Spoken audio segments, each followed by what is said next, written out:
Hello guys, welcome to CloudRaga. So in previous video we saw how to work with string, and there we created simple examples like how to create string through literals and through objects. Then we saw a simple example with methods, like what kind of methods you can call a string, and later we saw other methods of string class. There we simply created a object of a class string and then called several methods on that reference as like length to uppercase to lowercase and some substring, caret, index of. Again, there are lots of methods. If you want to search out, just after dot put a control space, and it will list out the Eclipse will list out multiple methods possible with the string reference.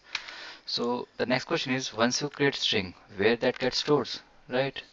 If we are saying string s equals to new string, or if I'm saying string name equals to this, so they must be stored somewhere.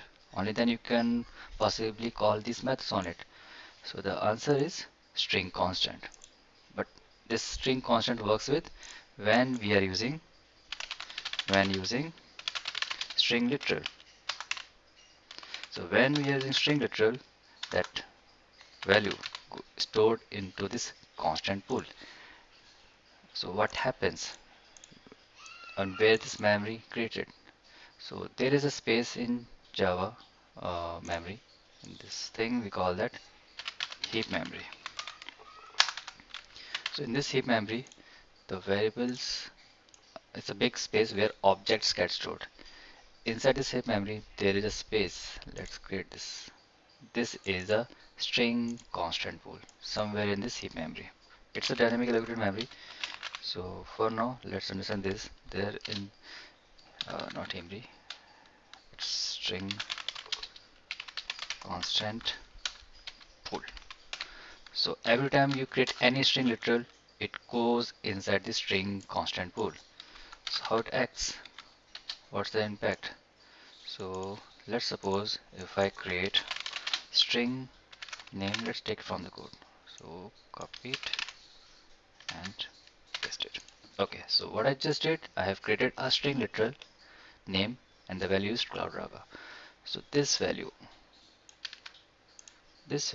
gets stored inside the string constant pool, and there will be stack, memory for now. It's called stack reference, and inside the stack, the variable created name, and this name will be referring to this string we just created inside a string constant pool. So that's what happened when you create any string in Java by using literals. So string literals, in simple words, string literal gets saved inside string constant pool. In next class, we will see about the objects, and then later through the programming, through the Java code, we will actually feel this the difference between the memory. So thanks for watching this video guys. Let's meet in the next video. Bye bye.